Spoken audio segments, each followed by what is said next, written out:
Shalom, shalom, shalom à tous et bienvenue dans votre émission Le Chant du Coq. Il est 20h40 en heure locale et nous sommes en direct sur TV et radio de vie. Père très saint, merci pour cette soirée, merci pour ta fidélité, merci pour l'évangile. Nous voulons élever nos voix pour te louer, pour te dire merci pour ce que tu fais, pour ce que tu es. Adonai, notre Père, notre Roi, au nom de Yeshua, notre Sauveur, Père de gloire. Amen. Voilà, frères et sœurs, merci que le Seigneur soit béni. Le Seigneur est fidèle. Donc, shalom, shalom à tous. Et nous allons parler pendant quelques minutes seulement d'une prophétie de Joël sur Jérusalem, sur Israël. Et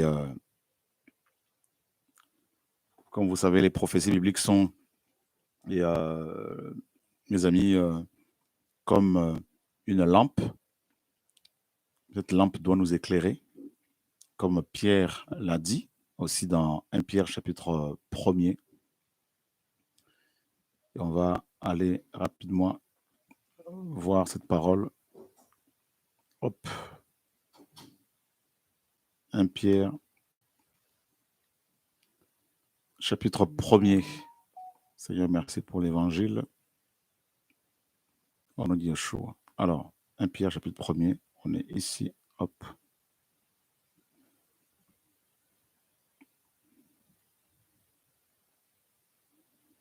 Le Seigneur est bon, le Seigneur est bon, le Seigneur est bon. Voilà.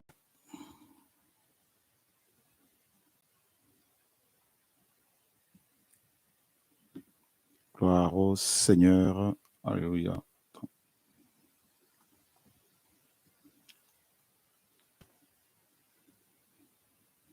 Hop. Alors, 1 Pierre 1, verset 10, c'est au sujet de ce salut que les prophètes qui ont prophétisé concernant la grâce qui est en vous ont investigué et recherché, cherchant pour quel temps et quelles circonstances indiquait l'esprit du Mashiach qui était en eux et qui affirmait d'avance les souffrances du Mashiach et les gloires dont elles seraient suivies. Voilà. Et donc, on voit bien qu'ici, que les prophètes d'avant la promulgation de la grâce étaient animés, donc pas tous, les véritables prophètes, bien évidemment, étaient animés par l'esprit du Mashiach. L'esprit du Mashiach était en eux. C'est fort. Et ces prophètes ont beaucoup parlé sur, bien sûr, la grâce qui nous est réservée. Et ils ont aussi parlé sur, bien sûr, Israël, parce que la prophétie biblique concerne Israël, les nations et l'Église. Et si l'on prend de Pierre, hop, ici, merci Seigneur pour ta parole de Pierre. Merci pour ta grâce. Seigneur est fidèle. De Pierre 1,19, nous avons aussi la ferme parole prophétique à laquelle vous faites bien d'être attentifs, comme à une lampe qui brille dans un lieu obscur jusqu'à ce que le jour ait brillé à travers l'obscurité de la nuit et que l'étoile du matin se lève dans vos cœurs.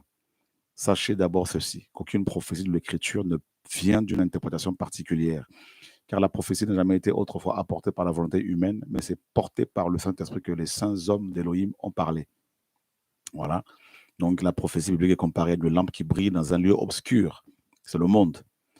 Et sans la prophétie biblique, bien sûr, les habitants de la terre marcheraient dans, bien sûr, l'ombre, dans l'obscurité, dans la ténèbre au singulier ou dans les ténèbres plurielles. Voilà. Et la prophétie biblique est vraiment comparée à cette lampe qui doit briller jusqu'à ce que l'étoile du matin se lève dans vos cœurs, donc dans nos cœurs, donc le Seigneur en fait. Donc jusqu'au retour du Mashiach, nous, chrétiens, sommes appelés à parler de la prophétie biblique. Voilà pourquoi les chrétiens ont intérêt, nous avons intérêt à vraiment méditer la parole prophétique. Et les événements mondiaux confirment la véracité de la parole prophétique. Ce qui fait la particularité de la parole du Seigneur, que l'on trouve dans la Bible, c'est qu'elle est, mes amis, non seulement historique, mais elle est aussi prophétique. Et à chaque fois qu'une prophétie biblique s'accomplit, nous bénissons le Seigneur et nous magnifions son nom et nous en parlons aussi aux uns aux autres. Parce que rien n'arrive au hasard. Le Seigneur a déjà tout écrit. Voilà. Il n'y a pas de hasard avec, bien sûr, le Seigneur. Et la prophétie dont je vais vous parler se trouve dans Michée, dans Joël chapitre 4. Pour ceux qui ont d'autres versions, c'est Joël chapitre 3. Donc nous sommes ici, hop, Joël chapitre 4, et nous lisons à partir du verset 1er. Donc il est question ici de plusieurs choses, et particulièrement d'une prophétie concernant Israël et le jugement des nations. Car voici, en ce jour-là et en ce temps-là, quand je ramènerai les captifs de Yehuda et de Jérusalem, je rassemblerai toutes les nations et je les ferai descendre dans la vallée de Jéhoshaphat. Et là, j'entrerai en jugement avec elles à cause de mon peuple d'Israël, mon héritage, qu'elles ont dispersé parmi les nations, et de ma terre qu'elles se sont partagées. Donc on s'arrête là. Nous parlons sur le partage ou encore la division, la séparation de la terre d'Israël. Voilà, la terre d'Israël, et particulièrement de Jérusalem. Donc le Seigneur, au 8e siècle avant Yeshua, a utilisé le prophète Joël pour annoncer le jugement des nations. Et une des raisons pour lesquelles le Seigneur va juger les nations, c'est le partage de la terre d'Israël. Une prophétie qui, mes amis, est en train de s'accomplir sous nos yeux 2800 ans après. C'est quand même énorme. Comment sait-on que cette prophétie est sur le point de s'accomplir? En lisant, bien sûr, des articles, en s'informant. Voilà, ici, par exemple, il est question du discours du Premier ministre israélien, Yair Lapid, qui se dit, il n'y a pas longtemps, à l'ONU, favorable à une solution à 2 États.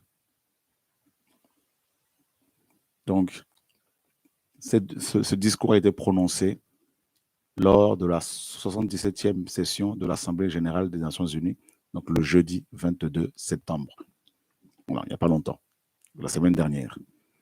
Le Premier ministre israélien s'est exprimé ce jeudi 22 septembre, donc 2022, à la tribune de l'Assemblée générale des Nations unies. Dans son discours, Yair Lapid se dit favorable à une solution à 2 États pour mettre fin au conflit israélo-palestinien. Une prise de position rare de la part d'un Premier ministre israélien en exercice. Voilà. Donc, vous voyez bien que la prophétie de Joël 4 s'accomplit sous nos yeux. Donc, vous voyez sur la carte, voilà, que vous avez sur votre écran, il y a 2 Jérusalem. Il y a la Jérusalem Est, qui sera, bien sûr, la capitale de la Palestine, et la Jérusalem Ouest, qui sera la capitale d'Israël. Voilà. Donc, Joël a annoncé que Jérusalem sera coupée en 2. Et c'est ce que nous sommes en train de voir se réaliser. Bientôt, là, ça va se réaliser. Et ce sont des choses qui nous confirment que la parole du Seigneur est véritable et que le Seigneur n'est pas loin. Voilà. Donc, il faut vraiment se préparer pour le retour du Mashiach, frères et sœurs. Alors, sortons du péché, sortons de Babylone, sortons des sentiments, des émotions charnelles, sortons de la compromission et allons vers le Seigneur. Préparons-nous pour le retour du Mashiach, pour les noces. Le Maître vient bientôt. Nous devons nous préparer pour cela, frères et sœurs. Donc, c'était juste une exhortation pour nous montrer à quel point la parole prophétique est vraie, à quel point le Seigneur ne ment pas. Quand il dit une parole, il l'accomplit. Il a montré à Joël, 2800 ans avant nous, ce qui est en train de se mettre en place aujourd'hui. Et il n'y a pas que Joël qui a reçu une telle parole prophétique, beaucoup d'autres l'ont reçue, frères et sœurs, dans la Bible bien sûr. Donc nous devons nous préparer pour le retour du Mashiach, notre Seigneur et Sauveur. Déjà, une autre prophétie, plusieurs autres prophéties sont accomplies concernant Israël. Bien sûr, concernant les nations, des prophéties accomplies sous nos yeux. Mais concernant Israël, par exemple, Ésaïe 66, où il est question de la nation d'Israël qui serait restaurée en un instant. Et effectivement, là, nous sommes toujours au 8e siècle de Yeshua. Le 14 mai 1948, l'ONU a décidé que désormais, Israël serait une nation à part entière, à moins d'une demi-heure, ou encore en moins d'une heure, on va dire. Voilà, donc plusieurs autres prophéties se sont accomplies. Nous devons nous préparer pour le retour du Mashiach, frères et sœurs, nous sanctifier. Le Maître vient, il ne vient pas chercher des bâtiments, il ne vient pas chercher des bâtiments climatisés, il vient chercher des hommes, des femmes, ses enfants, son peuple, ses brebis, ses élus, ses appelés. Que le Seigneur nous garde, sanctifions-nous, préparons-nous pour le retour du Mashiach, au nom de Yeshua, notre roi. Qu'il vous garde, bonne continuation à tous, et nous vous donnons rendez-vous, si le Seigneur le permet, demain, sur TV et Radio de Vie, pour d'autres temps de partage de la parole du Seigneur. À bientôt, au revoir.